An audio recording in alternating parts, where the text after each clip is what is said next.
Erased Matriarchy. Unearthing the history of female power. We usually think of the father's line as the iron rule of history. You take his last name, you inherit his property. In the show Erased Matriarchy, we often look at how women were written out of power, but today we're looking at how they were locked into it. In the early 1600s, English common law was absolute. A child's status followed the father. If he was a subject of the king, so were his offspring. Standard patriarchy. Usually, yes. But in colonial Virginia, this rule became a dangerous loophole for the men in charge. White planters were sexually abusing enslaved women. Under the law, the children born from that violence were technically free. Wait, so the law actually protected those kids? Only by accident, but it was a real threat to the system.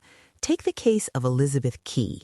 It is 1656. The courtroom is hot, dusty. Elizabeth stands before the General Assembly. She is the daughter of an enslaved woman and an English planter.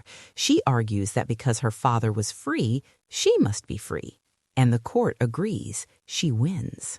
Wow, I didn't think that would happen back then. It happened because the law respected the father's seed more than the owner's claim. But the elite realized they were losing property. If every child of a white man walked free, they would lose their labor force. So, in December 1662, the Virginia General Assembly gathered to rewrite reality. They just changed the rules? They flipped them. They passed a statute that read, "All children born in this country shall be held bond or free only according to the condition of the mother." Really? They completely ignored the father? For the first time, yes. They called it Partus Sequitur Ventrem. That which is brought forth follows the womb. It was a strategic erasure of the father's line, designed strictly for black women. That feels contradictory. Like, aren't these guys obsessed with their legacy? Not when it costs them money. By tying status to the womb, they turned sexual violence into a business model.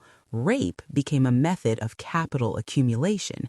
If a slave owner assaulted an enslaved woman, the child was his property, not his heir. God, that is sickening. It chills you to realize it wasn't inevitable. It was a specific legal edit. They suspended patriarchy just long enough to ensure that a mother could pass down nothing but her own chains. Ignite your muse with drops of inspiration. Search Musedrops.